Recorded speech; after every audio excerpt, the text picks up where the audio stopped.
is the best aircraft build in LEGO Fortnite. Now, I was holding off on this aircraft. A lot of the area that I was actually exploring was all done on foot. I also realized that in that last update, January 23rd, we actually got a nice buff for toys, making it so even if they break, you're gonna get the materials back. And I also just really like to make cool things. Now, a lot of people see video titles like this and think that they're not going to be able to build this, but this is very beginner friendly and you really don't need much materials in order to make this.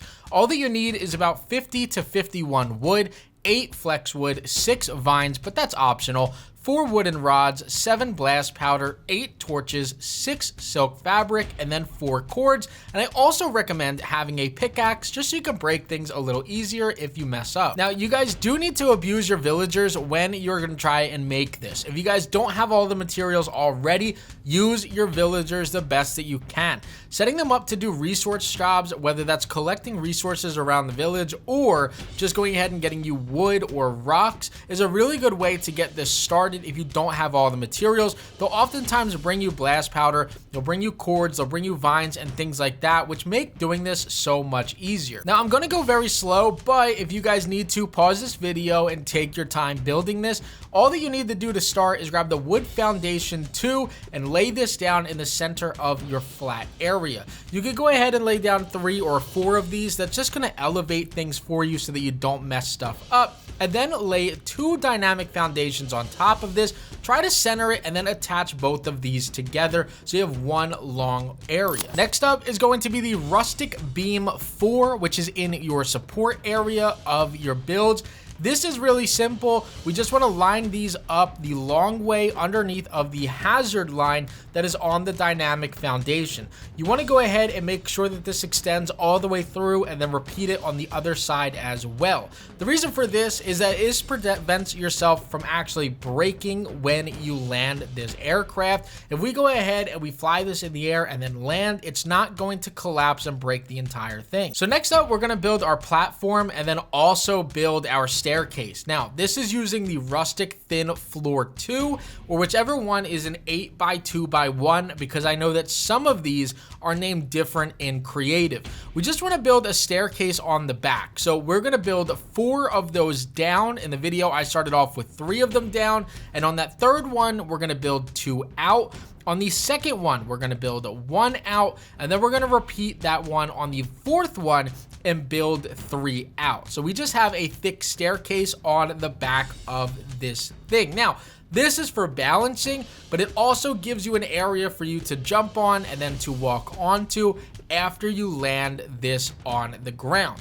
You guys can then go ahead and break that wooden floor that is underneath of it, and now we can go and work on building our actual foundation on top of this, or our floors.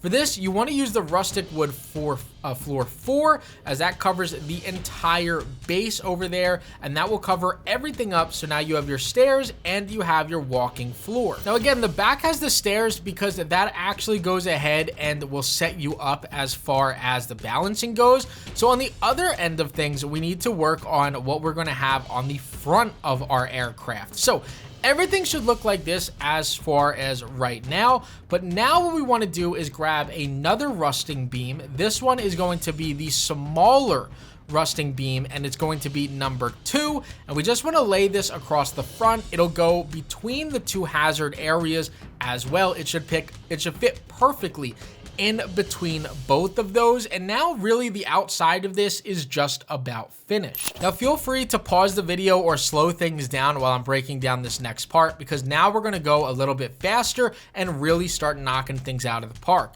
You guys can go ahead and put these candles up on front. I watched another YouTuber do this for his aircrafts as well, but then we just want to grab the rusting railing 2. Those candles kind of give us a marker as to where we're going to go ahead and build the rest of this.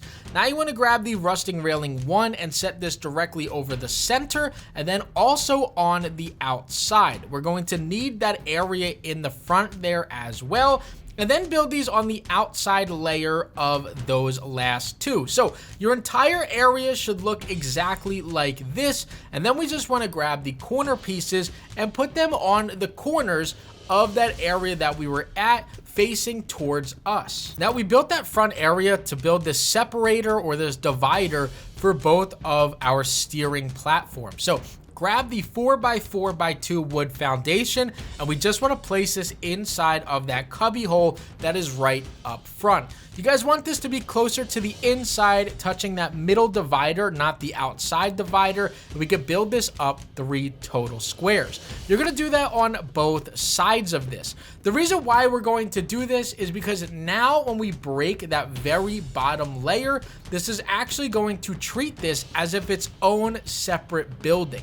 So previously, when we built this, it was attached to the dynamic foundation.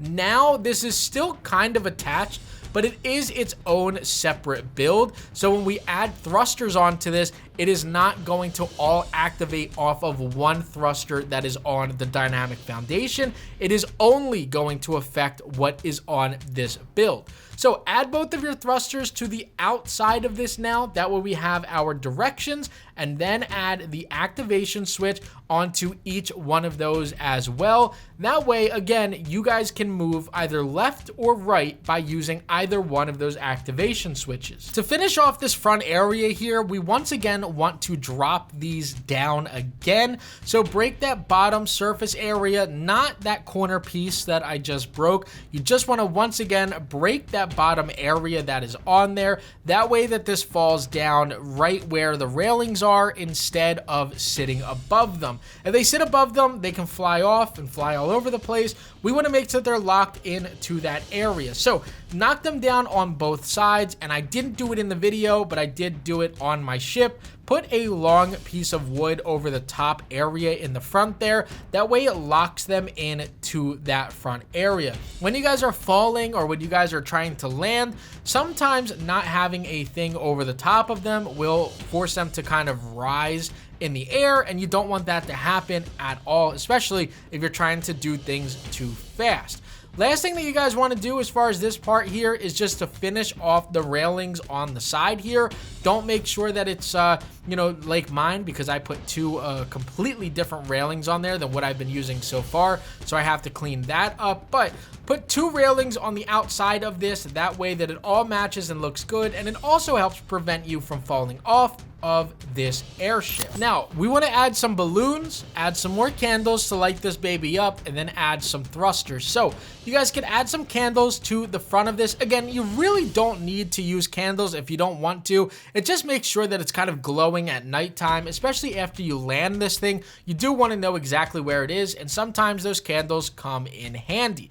Close off that back area. That way, again, you're not going to fall off of the back area. You could add more candles to it, but then we just want to add some balloons towards the middle area of this ship. Again, if you put it right where the middle is, it's just going to help prevent it from tilting forward or backwards. And then finally, just add 2 thrusters onto the back of this. That way that you could push yourself forward. You can add more thrusters if you want, or use the much larger thrusters to go faster, but this is a really solid balance. Now that we're just about ready to start flying, now we need to go ahead and add the activation switch to anywhere really that we want. This is going to now work on everything from the back. Now, I put this in that front left. You guys can put this in the front middle, the front right, it doesn't matter. And then with 1 large balloon, you guys are going to see that we are going to start going up just a teeny tiny little bit.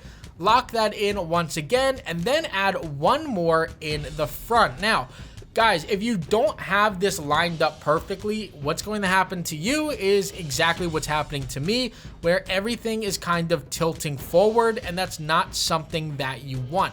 Now, in my case right here, my issue was that back balloon was not pushed back far enough. So honestly, I was kind of like just going a little bit crazy here, and I made myself tilt even further now, which isn't good. So make sure that you kind of center off that back one and put it more towards that back area of the ship rather than having it so forward like I do, because that's the entire reason as to why my ship was, you know, so tilted just like this. I do fix it later on, but again, you just want to make sure that you do this a little bit better than how I do it. Just move this back balloon just a little bit further back. Again, we just kind of want to close off the back area. That's an easier way to measure this. And once you guys do this, your aircraft is going to fly and it's going to be perfectly centered rather than so tilted the way that mine is right now. Now, getting down isn't very difficult. You guys can pop some balloons, and now that they give those back, you can go ahead and just throw them back on there, or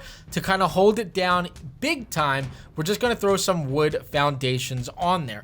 Just putting 2 of them on there will start to lower this thing. It gets really weird online because 2 will lower it a little bit, but then you'll need 3 to lower it even more, and 4 to lower it even more, and 5 to lower it even more, and 6 to lower it all the way to the ground. So make sure that you guys are carrying a decent stack of wood while you guys are out. That way you guys are able to get this thing to fall down all the time rather than needing to use grapples to get right back up to your ship. However, it's not the end of the world if you guys do need to use grapples now that I uploaded that grapple refresh glitch the other day on this channel. But this is the perfect way to get this thing to come down. It goes down very slow and smooth, and again, will not break when you're landing. Now, I will say that even after this update, there still are some visual bugs. This works perfectly. It works flawlessly. It will not break, but you will see visual bugs just like this, where you have the piece that's turning you just go crazy. I don't know what it's doing, but you guys can see that the ship is still turning. So I'm not entirely sure what is going on with the game as far as the visual bugs go,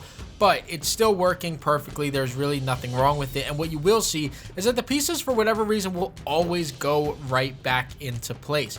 That again is the reason as to why I say you have to put stuff over top. You have to box those things to the inside with those corner pieces. That way everything works flawlessly and you don't have to worry about things actually flying away. And the only time that it'll look like things are flying away is obviously going to be when there's a visual bug. So outside of the visuals, everything works perfectly. This is going to be an awesome add to my world in general. Hopefully, you guys add this into your worlds as well, and things end up that much better for you guys. I have so much to explore, so many new things to check out, so many new caves to farm, so I really look forward to it, and I hope that you guys do as well.